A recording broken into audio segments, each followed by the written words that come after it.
Doctor Jameel साहब, आपसे जानना चाहूँगा कि ये जो गर्म जोशी है, ये पाक यूएस रिलेशन आप कैसे देखते हैं? आगे किस तरीके से बढ़ते हुए नजर आते हैं? कैसे अनफोल्ड होंगे? ट्रेड में हमारे पास लिमिटेशन है, कुछ रेकोडिक वाली साइड है जहाँ यूएस और पाकिस्तान के समझे इंटरेस्ट हो सकते हैं वो रेयर अर्थ ले लें, हमारी माइनिंग का काम आगे चल पड़े। इसके अलावा कौन से ऐसे एरियाज हैं?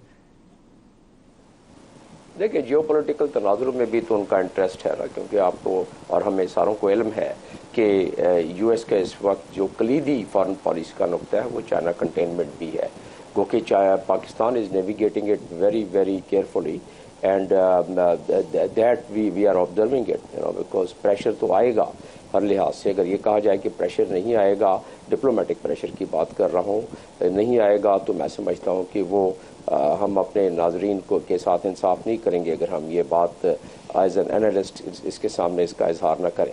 तो अभी अगर इस चीज़ को जहन में रख लें तो यस, यकीनन कोई कंट्री, पहले तो ये है कि कभी कोई अपने किसी न ज़ाती लाइकिंग डिसलाइकिंग की बात होती है इंटरनेशनल पॉलिटिक्स में और इंटरनेशनल रिलेशन में, वो सिर्फ एक कॉमन इंटरेस्ट होता है, म्यूचुअल इंटरेस्ट होता है। तो कॉमन इंटरेस्ट ज़ाहिर है अमेरिका चाहेगा कि उसका इंटरेस्ट जो है वो, आपने मिनरल की बात की, आपने रेकोडिक की बात की, but then there is a geopolitical interest also. हमें पता है कि दुनिया इस वक्त ग्लोबल वेस्ट से ग्लोबल ईस्ट की तरफ मूव हो रही है, और ये जो ट्रांजिशनल पीरियड है वो यूएस के लिए, अमेरिका के लिए बहुत क्रूशल है।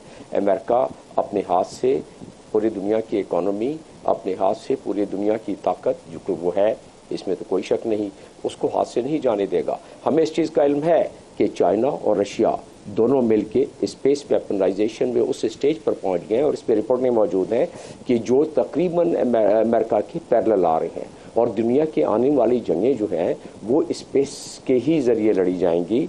ज़मीनी जितने भी आलात हैं, जितने भी साजो सामान हैं, जहाज़ हैं, वो अगर स्पेस की वेपनाइजेशन हो गई, जिसका मतलब ये है कि वो फ्रीज़ हो सकते हैं नीचे। खैर, ये तो एक्सपर्ट्स की बात है, किसी वक्त किसी और एक्सपर्ट को आप बुलाएंगे तो इस पर मज़ीद रोशनी डाल देगा। मैं तो आपको स्ट्रेटेजिकली इस पर इशारा देना चाहता था।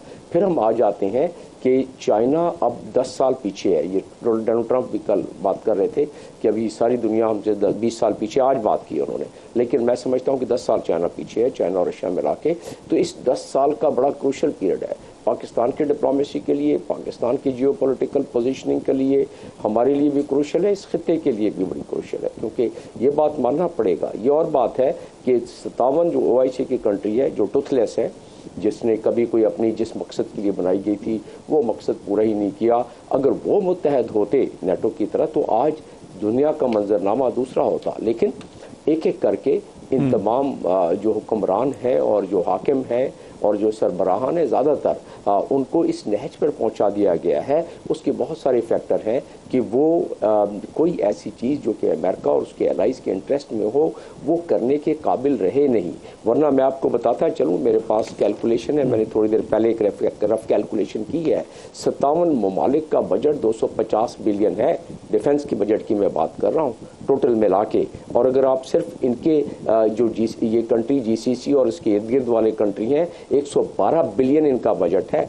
इनकी फोर्स, अगर आप ये गिरदोनवा के इसराइल के गिरदोनवा की बात करें, मैं इसको इधर ही ख़त्म करता हूँ बात को, कि बात करें गिरदोनवा के ममालिक के, तो उनके 112 बिलियन का बजट है और इसराइल का सिर्फ 40 बिलियन से भी कम का बजट है। तो अगर इसका कंपेयर करें, दरअसल ये चीज़ अगर बात जाएगी तो बहुत दूर तक जाएगी। अगर बात जाएगी तो फिर आपको डिस्कस का हमें करना पड़ेगा, जो लॉबी काम करती है, इसराइली लॉबी जिसको कहते हैं, जिसमें किताबें लिखी गई हैं। जॉन मीर शायमीर ने इस पर बड़ी अच्छी किताब लिखी है, और वो अमेरिकन है, अमेरिकन प्रोफेसर है और एक बहुत बड़े पॉलिटिकल साइंटिस्ट हैं। उन्होंने साबित कर दिया है कि अमेरिका में फैसले साजी में कितना इन्फ्लुएंस है इस लॉबी का। इस बात को अगर यहाँ जहन में रखते हुए अगली बात करें तो ये महसूस हमें होता है कि हमारे जितने भी ममालिक हैं, मैं उस पर पाकिस्तान को इसको रिलेट करूँगा बाद में चंद लम्हे में, कि जितने भी ममालिक हैं उनको इस ताने बानों में बुन दिया गया है कि वो इस काबिल नहीं रहे कि अपनी स्ट्रेंथ बता सकें, वरना तो बहुत स्ट्रांग है।